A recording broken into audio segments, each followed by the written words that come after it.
Guys, അപ്പോ champions ലീഗിന്റെ ആദ്യ റൗണ്ട് മത്സരങ്ങളൊക്കെ ഫിനിഷ് ആയിട്ടുണ്ട്. അപ്പോ നമ്മൾ സെക്കൻഡ് ലെഗില് ആരൊക്കെ ആയിരിക്കും ജയിക്കുക, അതുപോലെ തന്നെ ആരൊക്കെ ആയിരിക്കും ക്വാർട്ടർ ഫൈനലിലേക്ക് എത്തുക എന്നുള്ള കാര്യമാണ് ഇന്നത്തെ വീഡിയോ ഡിസ്കസ് ചെയ്യാൻ പോകുന്നത്. അപ്പോൾ നമ്മുടെ കോണ്ടന്റ്സും കാര്യങ്ങളൊക്കെ ഇഷ്ടമാണെങ്കിൽ തീർച്ചയായും വീഡിയോയിലേക്ക് അതുപോലെ തന്നെ ചാനൽ ഒന്ന് സബ്സ്ക്രൈബ് ചെയ്യുക. അപ്പോൾ നമ്മൾ നോക്കിക്കഴിഞ്ഞാൽ ചെൽസി വേഴ്സസ് PSG മത്സരം, അത് PSG ഗ്രൗണ്ടിലാണ് ചെൽസി 5-2 തോറ്റത്.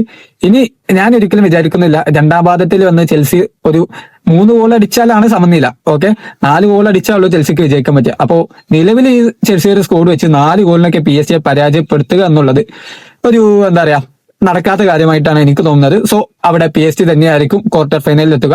ഇനി ലിവർപൂൾ വേഴ്സസ് ഗലറ്റസറായ് മത്സരം, ഇത് നിലവിൽ ഗലറ്റസറായ് 1-0 ലീഡ് ഉണ്ട്. പക്ഷേ അടുത്ത മത്സരം ആൻഫീൽഡിലാണ്. ഒരുപാട് മിറാക്കിൾസ് സംഭവിച്ച ഒരു തട്ടകമാണ് ആൻഫീൽഡ് എന്നുള്ളത്. അപ്പോ അത് ഒരു അൺപ്രഡിക്റ്റബിൾ ആയിട്ടുള്ള മാച്ചാണ്. കാരണം ഒരു ഗോളിന്റെ ലീഡൊന്നും നിലവിൽ അതൊരു ലീഡല്ല. കാരണം ഒരു ഗോൾ അടിച്ചു കഴിഞ്ഞാൽ അത് കഴിഞ്ഞ്. ഓക്കെ, അല്ലെങ്കിൽ പിന്നെ ഗലറ്റസറായ് അത്രയും ഡിഫെൻഡ് ചെയ്യണം. പക്ഷെ നിലവിലത്തെ സാഹചര്യം വെച്ച് അതല്ല. കാരണം ഞാൻ പറയാനുള്ള കാരണം എന്താണെന്ന് വെച്ചാൽ ഗലറ്റസറായ് നമ്മളെ പ്ലേ ഓഫ് കളിക്കുന്ന സമയത്ത് അവർ യുവന്റസിന്റെ ഗ്രൗണ്ടിൽ പോയിട്ട് 3 ഗോൾ വാങ്ങിയിട്ടുണ്ട്. ഓക്കെ, അവര് ഒന്നാം പാദത്തിൽ അവരുടെ ഗ്രൗണ്ടിൽ 3-0 ലീഡ് എടുത്തു. എന്നിട്ട് രണ്ടാം പാദത്തിൽ യുവന്റസിന്റെ ഗ്രൗണ്ടിൽ പോയിട്ട് 3 ഗോൾ അവർ വാങ്ങിയിട്ടുണ്ട്. പിന്നെ അവർ 2 ഗോളൊക്കെ തിരിച്ചടിച്ച് ജയിക്കുന്നുണ്ട് കളി. പക്ഷെ എങ്കിൽ പോലും അവർ ഗോൾ വാങ്ങുന്നുണ്ട്. പക്ഷെ അത് ഒരു ടൈറ്റ് കോമ്പറ്റീഷൻ ആയിരിക്കും. പക്ഷെ ഞാൻ ഫൈനലി ലിവർപൂൾ തന്നെയായിരിക്കും ജയിക്കുക എന്നാണ് പ്രതീക്ഷിക്കുന്നത്. അപ്പോൾ നമുക്ക് PSG വേഴ്സസ് ലിവർപൂൾ ആയിരിക്കും അവിടെ ഒരു ക്വാർട്ടർ ഫൈനൽ കാണാൻ പറ്റുക. പിന്നെ അതുപോലെ തന്നെ Manchester city versus Real Madrid മത്സരം എടുത്തു നോക്കുകയാണെങ്കിൽ അത് ഇനി സിറ്റിക്ക് 3 ഗോൾ അടിച്ചാലാണ് സമനില, 4 ഗോൾ അടിച്ചാൽ ജയം, ആ രീതിയിലാണ്. അപ്പോൾ അവിടെ കൂടുതലായൊന്നും ഞാൻ പ്രതീക്ഷിക്കുന്നില്ല റയൽ കയറുമെന്നാണ്. ഇവന്തോ പെപ്പ് ഏത് ടാറ്റിക്സ് ആണ് ഉപയോഗിക്കുക നമുക്ക് അറിയത്തില്ല. പക്ഷെ ഇനി പെപ്പ് 4 ഗോൾ അടിച്ച് നോക്കി കയറാന്ന് പറയുമ്പോൾ അത് കുറച്ച് പ്രയാസമാണ്. കാരണം റയൽ ഡിഫെൻസീവില് കളിച്ചാലും റയലിന് അത് ഒരു 2 ഗോളിലൊക്കെ ഒതുക്കാമെന്നാണ് ഞാൻ പ്രതീക്ഷിക്കുന്നത്. So Real Madrid into quarter final. പിന്നെ ബയൺ മ്യൂണിക് വേഴ്സസ് അറ്റ്ലാന്റ മത്സരം, അത് കൂടുതലായിട്ടൊന്നും പറയാനല്ല. ബയൺ മ്യൂണിക് അവിടെ കയറും. So Bayern Munich versus Real Madrid ആയിരിക്കും ആ ഒരു ക്വാർട്ടർ ഫൈനൽ ക്ലാഷ് വരിക. പിന്നെ മറു സൈഡിൽ FC Barcelona versus new castle മത്സരം, ആ ഒരു മത്സരം നിലവിൽ 1-1. ഇനി ബാഴ്സലോണയുടെ ഹോം ഗ്രൗണ്ടിലാണ് മത്സരം നടക്കുക. ആ ഒരു മത്സരത്തിൽ ബാഴ്സലോണയ്ക്ക് വിജയിക്കും എന്ന് തന്നെയാണ് ഞാൻ പ്രതീക്ഷിക്കുന്നത്. അപ്പോൾ ബാഴ്സലോണ ക്വാർട്ടർ ഫൈനൽ എത്തും. മറുഭാഗത്ത് അത്ലറ്റിക്കോ മാഡ്രിഡ് വേഴ്സസ് ടോട്ടൻഹാം. അപ്പൊ ഈ ടോട്ടൻഹാം 3 ഗോൾ അടിച്ചാലാണ് സമനില, 4 ഗോൾ അടിച്ചാൽ ജയം എന്നുള്ള രീതിയിലാണ്. അവരുടെ ഗ്രൗണ്ടിലാണ് കളി. പക്ഷെ എങ്കിൽ പോലും ഞാൻ ടോട്ടൻഹാമിന് ചാൻസ് കാണുന്നില്ല. അത്ലറ്റിക്കോ ജയിക്കും, അത്ലറ്റിക്കോ ക്വാർട്ടർ ഫൈനലിൽ എത്തും. അപ്പൊ ബാഴ്സലോണ വേഴ്സസ് അത്ലറ്റിക്കോ മാഡ്രിഡ്, ഒരു സ്പാനിഷ് ഡെർബി അവിടെ കാണാൻ സാധിക്കും.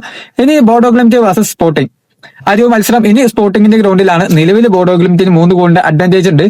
അപ്പോ സ്പോർട്ടിംഗ് അത്യാവശ്യം നല്ല ടീമാണ്. പക്ഷേ ബോഡോ ഗ്ലിംറ്റ് അവര് വിജയിച്ച് കയറും എന്ന് തന്നെയാണ് പ്രതീക്ഷിക്കുന്നത്. So Bodo Glimt into quarter final.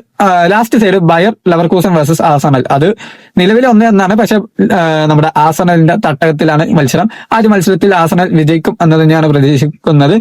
അപ്പോ നമ്മൾ നോക്കിക്കഴിഞ്ഞാല് ബോഡോ ഗ്ലിംറ്റ് ആർസണലുമായിട്ട് ഫൈറ്റ് ചെയ്യേണ്ടി വരും. അപ്പൊ ടോട്ടൽ നോക്കുകയാണെങ്കിൽ നമുക്ക് ക്വാർട്ടർ ഫൈനലിൽ PSG വേഴ്സസ് ലിവർപൂൾ മത്സരം, അതുപോലെ തന്നെ real Madrid versus Bayern Munich, Barcelona versus Atletico Madrid, അതുപോലെ തന്നെ ബോഡോ ഗ്ലിംറ്റ് വേഴ്സസ് ആർസണൽ. അപ്പോൾ ഇത്തരത്തിലുള്ള കിടക്കാച്ചി പോരാട്ടങ്ങളാണ് എന്റെ ഒരു അഭിപ്രായത്തിൽ വരിക. ഇതിൽ ബാസ അത്ലറ്റിക്കോ ടൈറ്റ് മാച്ച് ആയിരിക്കാം. പിന്നെ അതുപോലെ തന്നെ ലിവർപൂൾ PSG ടൈറ്റ് ആയിരിക്കും. റയൽ മാഡ്രിഡ് ബയൺ മ്യൂണിക് അതും കിണ്ണക്കാച്ച മത്സരമായിരിക്കും. ഇതിൽ എന്റെ അഭിപ്രായത്തിൽ ഏറ്റവും ഒരു ഈസി പാത്ത് ഉണ്ടാവുക ആർസണൽ വേഴ്സസ് ബോഡോ ഗ്ലിംറ്റ് ആയിരിക്കും. അതിൽ ബോഡോ ഗ്ലിംറ്റ് തള്ളി പറയാൻ പറ്റില്ല. കാരണം ബോഡോ ഗ്ലിംറ്റ് നിലവിൽ യൂറോപ്യൻ ഫുട്ബോളിൽ ചാമ്പ്യൻസ് ലീഗിൽ അവരെന്താണ് കാണിച്ചുകൊണ്ടിരിക്കുന്നത് എന്ന് നമുക്കറിയാം. Atletico Madrid, Man City, Inter Milan ഒക്കെ പേരുകെട്ട ക്ലബ്ബുകളാണ്. പക്ഷെ ബോഡോ ഗ്ലിംറ്റിന്റെ ഒരു ടീം സ്പിരിറ്റിനെ മറികടക്കാൻ ഈ ടീമുകൾക്കൊന്നും പറ്റിയിട്ടില്ല എന്നുള്ളതാണ്. അപ്പോൾ ആർസണലും കരുതി എടുക്കണം. അങ്ങനെ നോർവേയിൽ വന്ന് തോൽപ്പിക്കാമെന്ന് വിചാരിക്കുകയാണെങ്കിൽ അത് ചില്ലറ കാര്യമല്ല. ഓക്കെ, അപ്പോൾ ഇത്തരത്തിലുള്ള ഒരു മത്സരങ്ങളാണ് ഞാൻ പ്രതീക്ഷിക്കുന്നത്. ഏതായാലും നിങ്ങളുടെ അഭിപ്രായങ്ങളും അതുപോലെ തന്നെ നിങ്ങളുടെ കാഴ്ചപ്പാടുകളും താഴെ കമന്റ് ചെയ്യുക. അതുപോലെ തന്നെ വീഡിയോ ഉപകാരപ്പെട്ടെങ്കിൽ തീർച്ചയായും ഒരു ലൈക്ക് അടിക്കുക. അതുപോലെ തന്നെ യൂസ്ഫുൾ വീഡിയോസിന് വേണ്ടി ചാനൽ സബ്സ്ക്രൈബ് ചെയ്യുക.